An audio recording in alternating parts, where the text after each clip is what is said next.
안녕하세요. 이천 청솔기숙학원에서 국어를 가르치고 있는 박수경입니다. 여러분 시험 보느라 고생했고요. 어제 시험에 대해서 간단하게 분석 한번 하겠습니다. 우선은 제가 큰 타이틀 제목을 공통 과목에서 확보한 점수를 선택 과목에서 놓치지 말라라고 정했는데요. 여러분 어제 공통 과목하고 선택 과목 어떻게 잘 봤나요?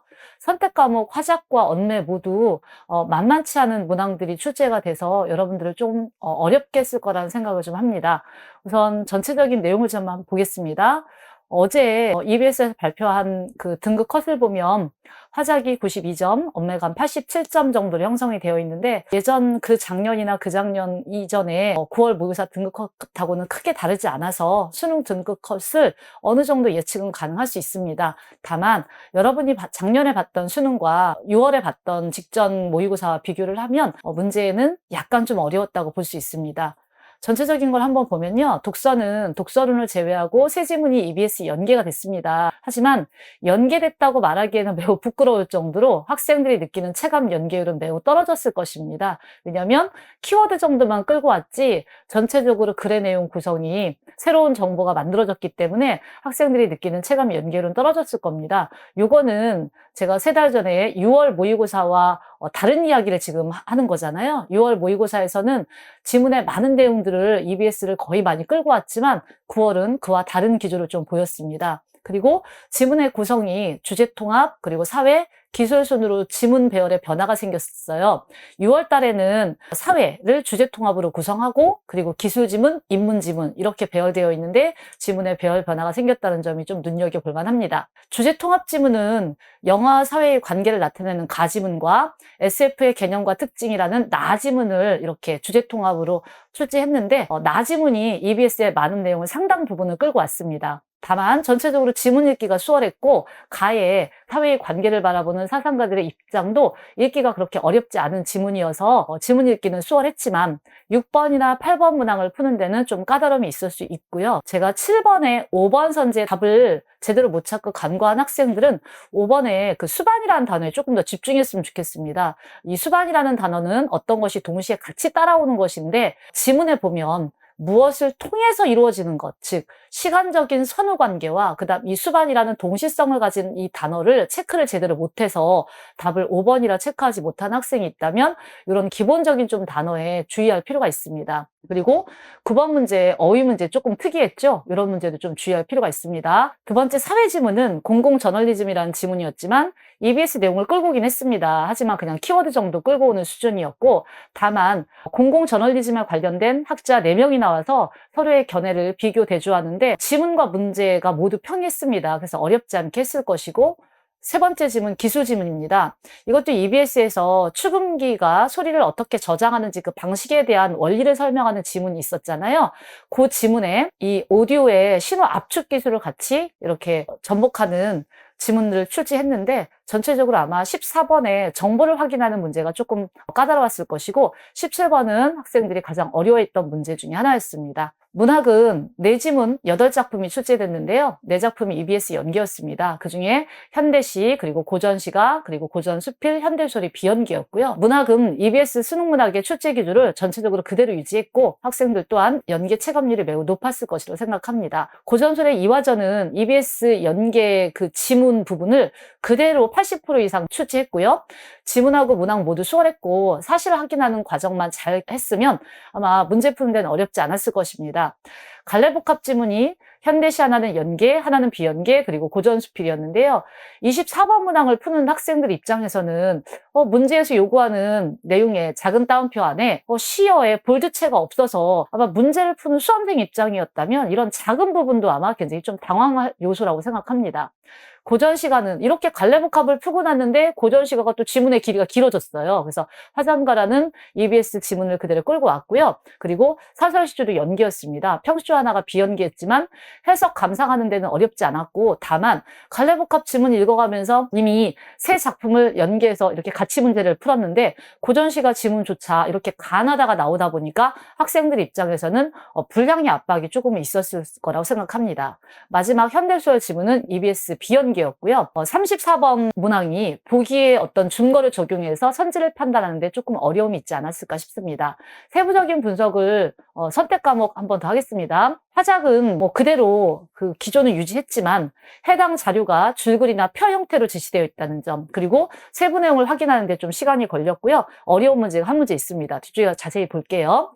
언어와 매체입니다. 언어 지문형 두 문항이 출제됐고 어법 단독 문항 세 문항이 출제됐습니다. 매체 두 세트고요. 그 두 세트 안에 네 문항 두 문항 이렇게 나눠서 출제됐습니다. 다만 어법에서 다소 낯선 개념이 병렬 구성이라는 이런 낯선 개념이 나와서 그 보기를 조금 이해하는 데 어려움이 있었을 것이고, 그리고 그런 조건들에 맞춰서 선지를 판단하는 능력이 굉장히 좀 난도가 높았습니다. 전체적으로 이렇게 어법에서 힘을 주다 보니까 매체는 평이한 수준으로 출제됐습니다. 조금 세부적인 내용을 자세히 보겠습니다. 올해 9월 모평은 독서보다는 문학이 좀 힘을 실었다. 그래서 독서에 좀 힘을 뺐다는 느낌이 있습니다. 그래서 6월 모평보다는 조금 쉬웠다는 느낌이 있고요. 다만 6월 모평에 비해서 EBS 체감 연계율은 굉장히 많이 떨어집니다. 키워드 정도만 끌고 왔고요. 그러다 보니까 다지문 주제 통합 지문을 좀 보겠습니다. 영화를 사회적 생산물로 이해한 두 사상가의 견해가 나오죠. 이 견해가 병렬적으로 나열됐기 때문에 크게 어렵지 않았고, 나는 EBS의 지문을 좀 많은 상당 부분을 끌고 왔습니다. 다만 8번 문항의 학생들이 어려움이 있을 건데요. 영화에서의 이미지와 이념의 반영 양상에 대한 정확한 구분을 가지고 보기를 읽어내고 지문을 읽어내는 능력이 좀 필요했습니다. 특히 근데 1번이 바로 이제 답이 나왔어야 되는데, 그럼 거기 1번에 보면 공간이라고 나오잖아요. 공간은 장소고, 그리고 그것은 가 지문에 근거해서 읽는다면 피상적으로 보이는 것이지 이면적인 게 아니잖아요. 공간이라는 장소 자체가. 그래서 그것만 읽어냈다면 바로 답을 1번이라 체크할 수 있었을 것 같습니다. 다만 그럼 9번 문항은 그동안 기출 어디에도 없는 어휘 문제였거든요. 다이어를 A, B로 구성해서 학생들 입장에서는 어휘 문제가 조금 강화됐네라는 느낌을 받을 수 있었습니다. 그 다음 사회지문인데요. 사회지문은 요 세 지문 중에서 가장 난도가 떨어진 지문이었고요. 다만 12번 문항에서 보기에 사례가 제시되는데 그 사례 제시를 선제적으로 잘 분석해서 읽지 않으면 좀 시간이 소요됐을 거라 생각합니다. 요 세 지문 중에서 가장 어려웠던 지문은 기술 지문이었다고 생각합니다. 물론 학생들마다 케이스 바이 케이스이긴 하지만 보통 평가원에서는 요 세 지문을 상중하 난도를 가진다고 봤을 때 기술 지문이 조금 어려웠고요. 그 다음 주제 통합이 두 번째, 그 다음에 사회 지문이 가장 쉬운 지문이라고 평가합니다. 이 기술 지문에서는 정보량이 굉장히 많았습니다. 그런데 여러분 이 기술 지문은 한 6, 7개의 정보와 개념들이 막 쭈루루 나열되다 보니까 학생들이 정보가 쏟아지는 그런 압박감 때문에 이걸 내가 못 읽어내는 거 아닌가라는 생각을 하는데, 오히려 정보의 위치 파악만 잘해서 문제를 풀 때 실시간으로 거슬러 올라가는 방법도 좋은 방법이라 생각합니다. 다만 17번 문항이 핵심 원리를 구체적으로 이해해서 그 도표를 보고 상황에 적용하는 문항이었는데 마지막 문단에 원리가 굉장히 자세히 제시가 되어 있습니다. 그래서 오히려 마지막 문단에 모여있는 원리만 잘 파악을 했다면 17번 문제도 잘 풀어낼 수 있을 거라 생각합니다. 좀 차분하게 이해했다면 기술 지문도 여러분이 잘 풀어낼 수 있을 거라 봅니다. 그래서 전체적으로 지금 독서 지문의 난도는 상중하를 이렇게 가지고 간다고 보지만 그렇게 어려운 문항은 제가 봤을 때는 없었다고 생각합니다. 다만 지문 자체는 이렇게 수월하게 읽어내는데 선지가 좀 길다 보니까 이 선지에 대한 이해, 그 다음 문제를 접근하는데 아주 작은 어휘, 어구를 굉장히 신중하게 좀 접근할 필요가 있다는 생각이 듭니다. 남은 기간에 문제만 열심히 풀지 마시고요. 답의 근거 찾는 연습을 정말 열심히 하시고 6월 모의고사와 다르게 9월 모의고사에서는 독서 지문은 키워드 연계 정도만 해왔기 때문에 독서를 막 심도 있게 파기보다는 EBS에서 다루고 있는 소재 정도는 정리하고 갈 필요성은 있다는 생각이 듭니다. 문학입니다. 전체적으로 이 체감 연계율은 항상 문학은 높았습니다. 그중에 고전소설 이화전은 지문의 어떤 80% 이상 내용 연계를 했기 때문에 쉬웠을 거라 생각하고요. 그리고 전체적으로 포진된 네 문제가 정확하게 팩트를 체크하는 문제이기 때문에 크게 어렵지 않았습니다. 20번 문항 같은 거 여러분 연습 많이 했잖아요. 고전술에서 기본적으로 말하기 방식 문제 같은 거 우리 많이 공부했고요. 21번 문항 틀린 학생들도 굉장히 안타깝습니다. 주인공이 맨 마지막 끝에 부분에 문제 해결이 되지 않아서 대경실색했다고 나오는데 5번 선지에 어떻게 주인공이 위기에서 벗어날 수가 있겠어요. 그래서 이런 거 좀 주의할 필요가 있습니다. 두 번째 갈래복합 지문입니다. 박목월의 경사가 수특에 이미 연계가 된 지문이고요. 현대시 하나 그리고 고전수필 하나가 지금 비연계인데요. 23번 문항이 제가 봤을 때는 굉장히 잘 낸 문제예요. 3번 선지를 보면 논리로 보면 굉장히 맞는 것 같습니다. 시적 대상에 대해서 화자가 멀리 있다 그랬으니까 아쉬움을 느꼈고, 그리고 태반에처럼 가까이 느꼈다고 그랬으니까 그러면 뭔가 그리움, 아쉬움이 해소된 거 아닌가? 라고 생각을 하는데, 화자의 시선이나 정서를 다 따라가다 보면 이 논리가 잘못됐다는 걸 확인할 수 있었을 겁니다. 그래서 현대 시를 감상할 때는 항상 화자의 시선과 정서 파악에 좀 집중해야 된다는 거 잊지 마시고요. 그 다음 고전 시가입니다. 화전가 그리고 공명을 이 작품이 EBS 연계 지문이었고요. 그 다음에 성문가라는 평시주가 비연계였습니다. 하지만 비연계를 하더라도 해석하는데 크게 어려움이 없었고요.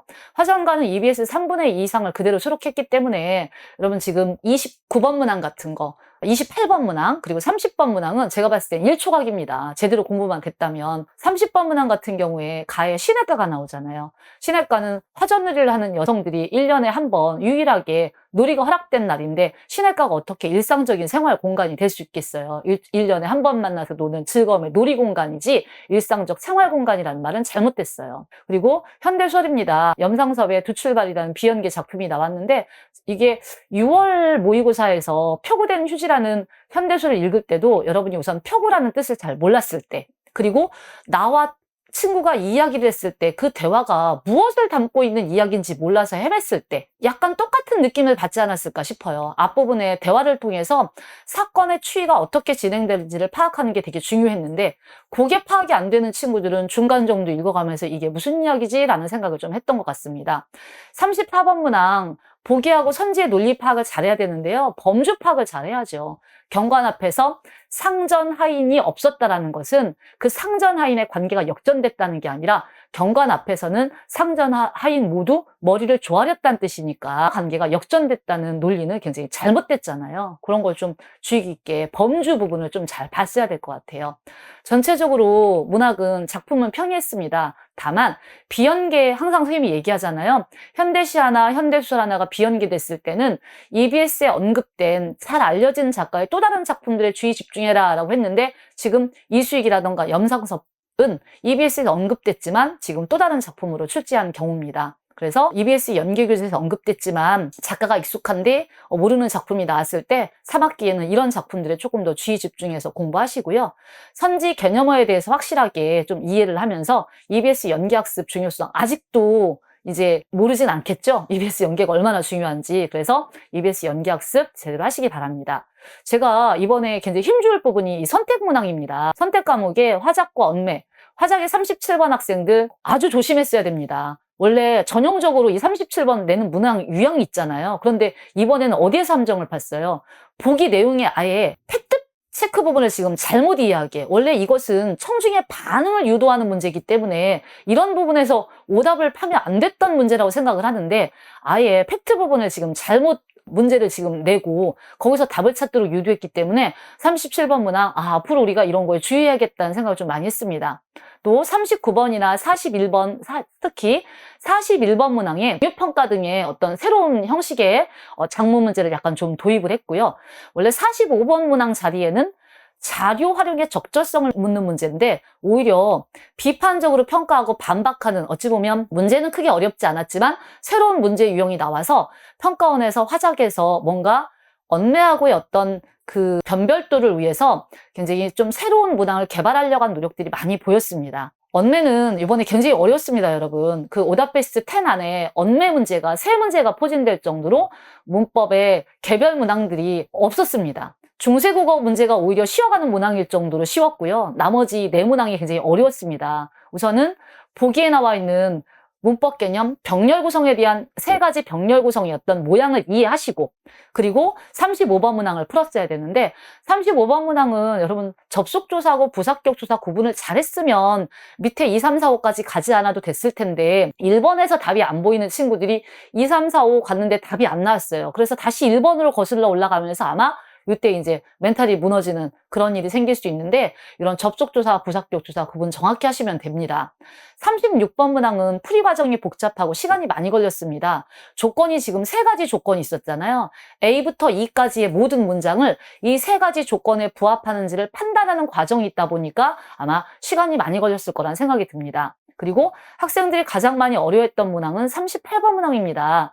격조사하고 보조사를 구분하는 문제인데요. 거기에 또 이 의존명사 모양이 비슷한, 그래서 보조사하고 그 차이를 구분하지 못해서 여기서 우왕좌왕했다면 아마 38번 문제가 전체적으로 어려웠을 것이라는 생각이 듭니다. 이렇게 어법에서 힘을 주다 보니까 매체 문항은 전반적으로 평이했습니다. 하지만 9월 모의고사가 이렇다고 해서 분명히 수능에서 매체 문항이 이렇게 단순할 것 같진 않거든요. 항상 평가원에서는 매체 문항에 대해서 끊임없이 새로운 매체 유형을 개발을 하기 때문에 남은 기간에는 이 매체의 다양한 유형에도 좀 신경 쓸 필요가 있습니다. 늘 그렇듯이 화작은 다양한 지문 유형 연습하시고요. 유형별로 풀이 방법을 조금 다양하게 익혀둘 필요가 있습니다. 그리고 화작이 지금 언매와의 난도를 위해서 분명히 이 정도로 나올 것 같진 않습니다. 분명히 좀 더 어려워질 거거든요. 그래서 선지의 내용 구조를 잘 파악하면서 실무의 시간 연습도 충분히 할 필요가 있습니다. 남은 기간에 언매는 완벽한 개념 학습, 그리고 조금 더 어려운 개념으로, 그리고 실전 적용하는 능력이 좀 필요합니다. 그리고 다양한 매체 유형 연습 많이 하시길 바랍니다. 그래서 전체적으로 봤을 때 문학에서, 독서에서 힘을 조금 뺐지만 문학의 선지가 전체적으로 길어서 오히려 문학에서 많이 틀린 학생이 있었습니다. 그럼에도 불구하고 EBS 연기 공부 잘해서 문학까지 잘 된 친구들이 오히려 이 선택 과목에서 점수가 좀 이렇게 많이 놓친 부분이 있어요. 미흡한 부분이 있었으니까 남은 기간에는 이 화작 언매 공부를 조금 더 신경 쓰시길 바랍니다. 24점 굉장히 중요한 점수입니다. 이 화작과 언매 무시하지 마시고요. 남은 기간에는 공통 과목에서 열심히 모아놓은 점수를 선택 과목에서 까먹는 그런 좀 어리석음이 없었으면 좋겠습니다. 지금까지 26학년도 9월 국어 모의고사 분석을 마쳤습니다. 감사합니다.